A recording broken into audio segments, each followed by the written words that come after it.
proceed kepada tingkatan 1 bab 6 persamaan linear. Okey, soalannya dia suruh menyelesaikan persamaan. Jadi, salin balik soalan. 2x tambah 13 per 5 sama dengan 7. Okey, jadi kita nak mencari nilai x sebenarnya. Soalan dia suruh mencari nilai x. Maka 5 pindahkan naik ke atas, dia akan jadi darab. Okey, boleh faham?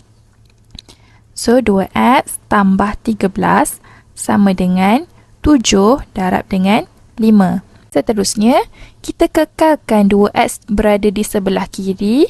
Okey, 7 darab 5 kita akan dapat 35. Okey, positif 13 kita pindahkan ke sebelah kanan, kita akan dapat negatif 13. Tolaklah. Okey, jadi 2x sama dengan 35 tolak 13, kita akan dapat 22. Jadi, kita dah boleh tahulah nilai x kita berapa. Dengan kita memindahkan 2 ke bawah, dia akan jadi bahagi. So, x sama dengan 22 bahagi dengan 2.